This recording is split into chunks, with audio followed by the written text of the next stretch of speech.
अस्सलाम वालेकुम स्टूडेंट्स, उम्मीद है आप सब खैरियत से होंगे। आप है यूट्यूब चैनल पर खुश आमदीद। आज पीबीए सीरीज है अंदर दूसरा एक्सपेरिमेंट है effect of pH on enzyme activity. Enzymatic reaction पर पीएच है चेंज होने से क्या असर पड़ता है, ये आज हम इस एक्सपेरिमेंट में स्टडी करेंगे। तो इसका ऑब्जेक्टिव भी यही है to check pH on enzymatic reaction. एक रिएक्शन जो है वो एंजाइम की मदद से हो रहा है, उसमें पीएच की चेंज से उस रिएक्शन पे क्या असर पड़ता है। तो इसमें नल हाइपोथेसिस है पीएच हैज नो इफेक्ट, यानी पीएच है जो है वो उस एंजाइमेटिक रिएक्शन पे कोई असर नहीं पड़ता। लेकिन इसका अल्टरनेटिव हाइपोथेसिस है पीएच का जो असर है वो उस एंजाइमेटिक रिएक्शन पर पड़ता है। तो यही बात हमने साबित करनी है और नल हाइपोथेसिस को हमने जो है वो रिजेक्ट करना है। अब इस एक्सपेरिमेंट है जो नोट्स हैं उनका लिंक जो है ये आपको डिस्क्रिप्शन में मिल जाएगा, आप वहां से इसे फ्री ऑफ कॉस्ट जो है वो डाउनलोड कर सकते हैं। अपरेटस की बात करें तो इसमें एंजाइम कैटालेज है, ये आपको आलू से मिलेगा, पोटैटो से। आप पोटैटो को छीलें और उसे ग्राइंड कर लें, उसे उसमें डिस्टिल्ड वाटर शामिल करें और बाद में उसे फिल्टर कर लें, तो जो आपके पास सोल्यूशन बचेगा उसमें कैटालेज एंजाइम जो है वो शामिल होता है। सबस्ट्रेट की बात करें तो हमने सबस्ट्रेट इस्तेमाल करना है हाइड्रोजन पर ऑक्साइड। ग्लासवेयर की बात करें तो हमारे पास बेहतर टेस्ट ट्यूब, डिलीवरी ट्यूब, इसके अलावा जो है वो इन्वर्टेड मरीन सिलेंडर है होना चाहिए। पीएच बफर जो है वो हमारे पास होना चाहिए, क्योंकि हमने जब एक्सपेरिमेंट है अंदर डिफरेंट पीएच के सॉल्यूशन बनाने हैं तो वो पीएच चेंज ना हो जाए दौरान एक्सपेरिमेंट, तो वो इसलिए हम पीएच बफर जो है वो इस्तेमाल करें हैं। वाटर बाथ चाहिए और थर्मोस्टेट चाहिए। अब हम इस तरह से अपना अपरेटस डिजाइन करें हैं। दो हमने वाटर बाथ ले लिए, उसके अंदर हमने टेस्ट ट्यूब फिक्स कर ली और उसके अंदर हमने एंजाइम और सबस्ट्रेट का सॉल्यूशन डाल दिया है। उसके बाद हमने एक वाटर बाथ के साथ जो है वो थर्मोस्टेट को अटैच किया है जो है टेम्परेचर को कंट्रोल करेगा। अब जब रिएक्शन होता है तो ये सारी प्रोडक्ट जो बनती है वो इस वाटर बाथ के अंदर इस मरीन सिलेंडर के अंदर जमा हुई। अब इसकी प्रोडक्ट क्या है? असल में हाइड्रोजन पर ऑक्साइड की डीकम्पोजिशन होती है जिसके नतीजे में ऑक्सीजन और वाटर बनता है। ये ऑक्सीजन जो है इस डिलीवरी ट्यूब से होती हुई इस मरीन सिलेंडर के अंदर आया है। जब है हम क्वांटिटी ऑफ ऑक्सीजन से जो है वो हम रेट ऑफ रिएक्शन हो मैयर करें हैं। अब प्रोसीजर ही बात करें तो हम सबसे पहले सबस्ट्रेट और एंजाइम सॉल्यूशन बनाते हैं। सबस्ट्रेट जो है ये 10% ऑफ हाइड्रोजन पर ऑक्साइड होता है और एंजाइम सॉल्यूशन जो है ये कैटालेज और उसके अंदर जो है वो डिस्टिल्ड वाटर शामिल होता है। अब हम 5 मुख्तलिफ टेस्ट ट्यूब ले हैं और उन 5 मुख्तलिफ टेस्ट ट्यूब के अंदर हम यही सॉल्यूशन डाले हैं, सबस्ट्रेट प्लस एंजाइम सॉल्यूशन जो है वो डाले हैं और उसके अंदर हम मुख्तलिफ पीएच बफर डाले हैं। अब मुख्तलिफ पीएच बफर से मराद यानी एक सॉल्यूशन जो है वो एक टेस्ट ट्यूब है अंदर हम उसके पीएच मेंटेन करें हैं 5 पे, ताकि पीएच जो है बफर जो है वो उसके पीएच को चेंज ना होने दे। दूसरी टेस्ट ट्यूब है अंदर हम जो सॉल्यूशन ले हैं उससे 6 जो है वो पीएच मेंटेन करें हैं बफर की मदद से 7, 8 और 9। अब ये जब हम सॉल्यूशन बना ले हैं 5 मुख्तलिफ टेस्ट ट्यूब है अंदर, फिर हम इसके मजीद हर पीएच पे 3-3 रेप्लिकेट्स बनाए हैं, यानी टोटल 15 टेस्ट ट्यूब जो हैं। हर पीएच पे आपको 3 जो है वो टेस्ट ट्यूब मिले हैं। इस तरह हम जो है वो 3-3 रेप्लिकेट्स बनाकर मुख्तलिफ 5 पीएच पर जो है वो टेस्ट ट्यूब है अंदर सॉल्यूशन बना ले हैं। अब उसके बाद जब ये रिएक्शन शुरू होगा तो हम इस रिएक्शन के साथ एक कंट्रोल्ड ग्रुप भी बनाए हैं जिसके अंदर हम सिर्फ और सिर्फ पीएच बफर और सबस्ट्रेट डाले हैं, लेकिन एंजाइम नहीं डाले हैं।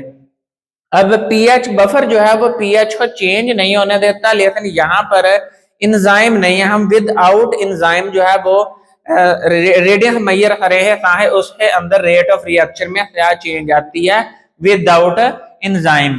तो जैसे ही एक्सपेरिमेंट शुरू होगा तो हम ये मुख्तलिफ टाइम इंटरवल है ऊपर जो है वह हम रीडिंग है नोट डाउन करें हैं। तो अब ऑब्जर्वेशन की बात करें तो रिजल्ट एट पीएच 5 पे भी हम ये टेबल बनाए हैं, फिर इसी तरह पीएच 6 पर भी हम ये टेबल बनाए हैं, 7 पर भी, 8 पर भी और 9 पे भी। अब टाइम इंटरवल है, हमने 30 सेकंड है बाद जो है वो प्रोडक्ट की कंसंट्रेशन हो मेजर करते हैं। तो 0 पर ये कंसंट्रेशन अभी 0 थी, प्रोडक्ट अभी रिएक्शन शुरू हुआ था, तो हमने 30 सेकंड पे जाके मेजर किया तो वो 5 ml था। तो फाइनल माइनस इनिशियल जो है वो वैल्यू आई, जो डिफरेंस आया वो है 5 ml। इसी तरह बाद में 30 सेकंड पे हमारे पास 5 ml थी, बाद में 60 सेकंड है बाद हमने मेजर की तो वो थी 10 ml। तो इस तरह 10 माइनस 5 तो ये 5 ml है डिफरेंस आया। जब हम इसी तरह तीनों रेप्लिकेट्स की मुख्तलिफ रेडियंस ले ले हैं, तीनों रेप्लिकेट्स की रेडियंस 5 pH पे भी, इसी तरह तीनों रेप्लिकेट्स की रेडियंस जो है वो 6 पे भी और 7 पे भी, 8 पे भी, इस तरह 9 पे। तो इस तरह हमारे पास जो टेबल आए हैं वो हमारे पास 15 टेबल आए हैं। अब हम उन्हें जो डिफरेंस इन वैल्यू होती है तो हम उसको प्लस करते हैं, 5 प्लस 5 प्लस 5, तो ये टोटल 15 है। और ये 3 दफा हमने रेडियस मेजर की है, तो इसकी एवरेज मालूम करने के लिए हम 15 को 3 पे डिवाइड करे हैं, तो हमारे पास जो जवाब आया है वो एवरेज वैल्यू होती है। इसी तरह हम 5 pH पे भी मालूम कर ले हैं, 6 पे भी, 7 पे भी, 8 पे भी, 9 पे भी।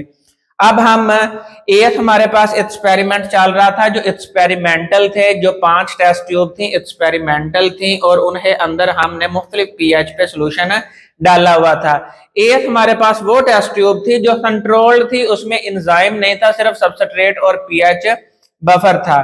तो उसमें भी जो रेट ऑफ रिएक्शन, जो चेंज आई, तब्दीली आई, जो प्रोडक्ट आई, उससे भी हम रेट ऑफ रिएक्शन हो और एक्सपेरिमेंटल ग्रुप है रेट ऑफ रिएक्शन हो, दोनों का आपस में मुवाजना करें हैं, तो उससे हमारे पास जो मुख्तलिफ नतायज सामने आते हैं उनमें ये है।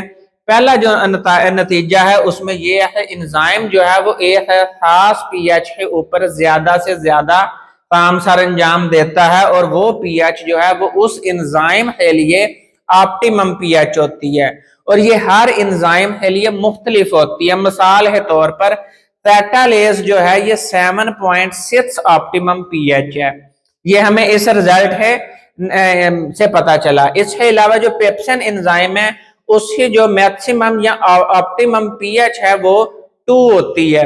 तो इस तरह हर एंजाइम की मुख्तलिफ पीएच होती है। अब पीएच चेंज होने से क्या असर पड़ता है? एंजाइम है अंदर एक्टिव साइट होती है और वो एक्टिव साइट जो है वो अमाइनो एसिड्स ही बनी हुई होती है और पीएच है चेंज हो जाने से उस एक्टिव साइट में मौजूद अमाइनो एसिड्स ही आयोनाइजेशन हो जाती है। इस वजह से रेट ऑफ रिएक्शन जो है वो डिस्टर्ब होता है। तो ये एज ए शॉर्ट क्वेश्चन भी पूछा जाता है, इफेक्ट ऑफ पीएच। तो इफेक्ट ऑफ पीएच ये है, जैसे ही पीएच कम या ज्यादा होती है तो उससे अमाइनो एसिड्स ही आयोनाइजेशन हो जाती है। अब जरूरत से ज्यादा पीएच हो जाए तो उससे जो प्रोटीन है, मॉलिक्यूल होते हैं, जाहिर बात है अमाइनो एसिड मिल है प्रोटीन बनाते हैं और एंजाइम जो है वो प्रोटीन ही होते हैं। तो प्रोटीन है अंदर जो आयनिक बॉन्ड्स पाए जाते हैं मुख्तलिफ अमाइनो एसिड्स है दरमियान में, तो वहां पर अमाइनो एसिड जो है वो टूट जाते हैं, जिसकी वजह से जो रेट ऑफ रिएक्शन जो है वो शार्पली डाउन चला जाता है। तो यहां से जो हमें कंक्लूजन मिलता है इस सारी डिस्कशन के बाद वो ये है, हमारा जो नल हाइपोथेसिस था है पीएच का कोई असर नहीं होता एंजाइमेटिक रिएक्शन पे, वो हाइपोथेसिस जो है वो रिजेक्ट हो गया। और दूसरा जो अल्टरनेटिव हाइपोथेसिस था वो ये था है पीएच जो है वो असर डालती है। तो इससे ये कंक्लूजन हमारे सामने आया। तो मैं एक दफा साइड पर हो रहा हूँ, स्क्रीन शॉट ले लें, इसके बाद हम इससे रिलेटेड जो क्वेश्चंस हैं वो डिस्कस करें हैं। इस एक्सपेरिमेंट से रिलेटेड ये चंद सवालात हैं जिसमें आपको ऑप्टिमम पीएच पूछी जाती है। कैटालेज की वो 7.6 है। टाइप ऑफ रिएक्शन जो है इसमें इस्तेमाल होता है वो डीकंपोजिशन ऑफ हाइड्रोजन पर ऑक्साइड है। जैसे ही पीएच ज्यादा या कम होती है ऑप्टिमम पीएच से तो ionization of amino acid of active site of enzyme हो जाती है। इसके अलावा ज्यादा से ज्यादा रेट ऑफ रिएक्शन जो है वो आपको ऑप्टिमम पीएच पर मिलेगी। इसके अलावा जो पेपर में सवाल आता है वो ग्राफिकल रिप्रेजेंटेशन पूछी जाती है। तो ये थेटालेज का ग्राफिकल रिप्रेजेंटेशन है। इसके ऊपर जो 7.6 पीएच है, जो एक्स एक्सिस पर हमने पीएच लिया, ये 7.6 पर जो ऑप्टिमम पीएच के ऊपर जो है वो सबसे ज्यादा जो है वो रिएक्शन है तेज हो रहा है, और इसमें हम इंडिपेंडेंट वेरिएबल के तौर पर पीएच को ले रहे हैं। तो यहाँ पर हमारा ये एक्सपेरिमेंट कंप्लीट होता है। नेक्स्ट वीडियो में हम नेक्स्ट एक्सपेरिमेंट के साथ मिले हैं। उतनी देर दुआओं में याद रखें। फी अमानिल्लाह।